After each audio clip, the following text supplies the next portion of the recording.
बताओ ना अभिनव, तुम मुझसे क्या छुपा रहे हो? चाहत ने पूछा। तभी उन लोगों में से एक ने कहा, नहीं, टाइगर अभी गया नहीं, टाइगर जिंदा है और वो जल्द ही लौट कर आएगा। मैंने तुमसे कहा था ना जॉनी, इतनी मत पिया करो कि संभली ना जाए। कुछ भी बकवास कर रहे हो। बकवास नहीं बकवास तो तुम कर रहे हो। टाइगर का कंपैरिजन दिक्पाल से, विस्की और देसी शराब का क्या मैच। मैं कह रहा हूं टाइगर जिंदा है and he will return soon. Johnny नाम के इस आदमी की बात सुनकर अभिनव के रोंगटे खड़े हो गए थे। वो ये जानना चाहता था कि जॉनी मन से फेंक रहा था या उसके पास सच में कोई जानकारी थी। जब अभिनव उन लोगों की बातों को ध्यान से सुन रहा था, तब इधर चाहत भी उसे देख रही थी। चाहत भी अब अभिनव की तरह उन लोगों की बातें सुनने लगी थी। जब उसके कान में उनकी बातें पड़ी तो वो धीरे से हंसते हुए बोली, क्या डेयरिंग है यार इन लोगों की। दिक्पाल की होटल में बैठकर टाइगर की बातें कर रहे हैं। या तो इन्हें शराब चढ़ गई है या फिर सच में इनमें बहुत हिम्मत है।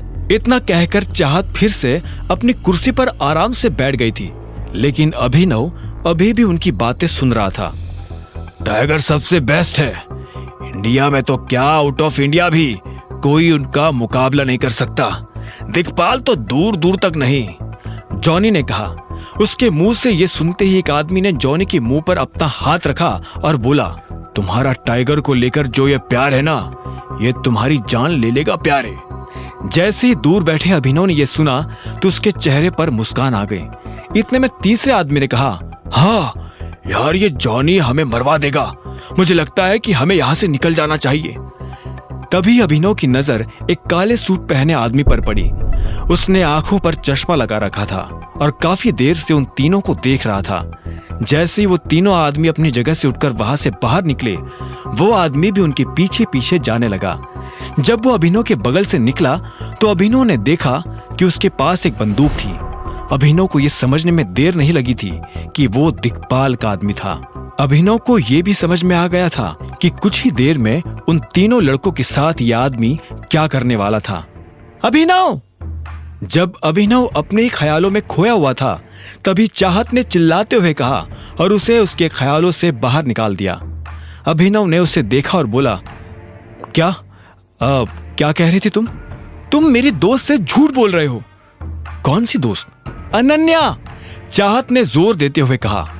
अभिनव को एहसास हुआ कि उससे गड़बड़ हो गई थी। फिर भी उसने बात संभालने की कोशिश करते हुए कहा, नहीं, ऐसा कुछ नहीं है। मैं क्यों उससे झूठ बोलने लगा? और हाँ चाहत, मुझे अभी निकलना होगा। एक जरूरी मीटिंग है, मुझे उसके लिए जाना है। और फिर तुम्हें तो पता ही है, मैं अनन्या का पति हूं। अगर घर पहुंचने में जरा भी देर हो गई तो वो मेरी जान ले लेगी। वैसे भी वो मेरे ऊपर बहुत शक करती है। शक? तुम्हारे ऊपर? वो तुम्हें पसंद तक नहीं करती, उसके दिमाग में तुम्हारा ख्याल भी नहीं आता, तो फिर वो तुम्हारे ऊपर शक क्यों करने लगी? हाँ जानता हूं, फिर भी अभी मुझे जाना होगा। क्या मैं तुम्हें घर छोड़ दूं? चाहत ने अभिनव के सवाल के जवाब में हाँ में सिर हिलाया और फिर थोड़ा हिचकिचाते हुए अपनी जगह से खड़ी होकर बोली, हम फिर कब मिलेंगे? जल्द ही। अभिनव ने इस बात का कोई जवाब नहीं दिया और चाहत के साथ होटल से बाहर आ गया। जब वो बाहर निकला तो उसने देखा कि जॉनी और उसके साथी पीछे की तरफ भाग रहे थे। अभिनव को यह सब ठीक नहीं लग रहा था। उसने चाहत से पूछा, तुम्हारा घर कहाँ है? अभिनव की आंखें आगे भी थी और पीछे भी।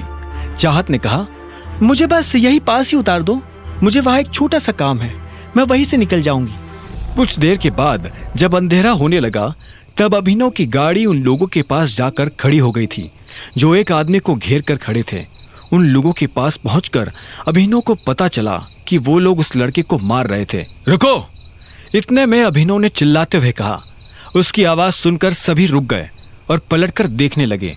अभिनव एक कदम उनके पास आया और बोला, क्यों उस बेचारे को मार रहे हो? तुझसे मतलब है तभी तो यहाँ खड़ा हूं। अगर जिंदगी में आगे भी खड़ा ही रहना चाहते हो तो चुपचाप यहां से चले जा, वरना इसकी तरह लंबा कर दूंगा। एक हट्टे कट्टे से आदमी ने अभिनव को घूरते हुए देखा और कहा। यह सुन अभिनव को हंसी आ गई। उसने कहा, अरे ये लाइन तो मैं तुझे बोलने वाला था, तूने मेरी लाइन छुड़ाई। अब तो तू और ज्यादा मार खाएगा। अभिनव के मुंह से ये बात सुनकर उन लोगों को और ज्यादा गुस्सा आ गया। उन लोगों का लीडर आगे आया और बोला, यारे हीरो बन रहा है क्या है? जानता नहीं गुड़गांव में ये हीरोगिरी काम नहीं आती। चुपचाप चला जा, वरना बेकारी हमें एक की जगह 2 कब्रें खोदनी पड़ेगी। अभिनव ने इस बात का कोई जवाब नहीं दिया। वो बस उन लोगों की तरफ देख रहा था और उनकी गिनती कर रहा था। इतने में उसने एक लड़के से कहा, भाई जरा पीछे होना।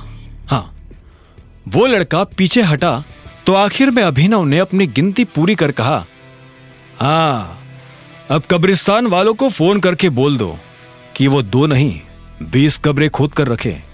2 लोग 20 मुर्दों को गाड़ने आ रहे हैं। आगे की कहानी जानने के लिए देखें अगला एपिसोड सिर्फ पॉकेट एफएम के यूट्यूब चैनल पर, और द रिटर्न ऑफ टाइगर के सारे एपिसोड्स को सुनने के लिए डिस्क्रिप्शन में दी लिंक से डाउनलोड करें पॉकेट एफएम ऐप।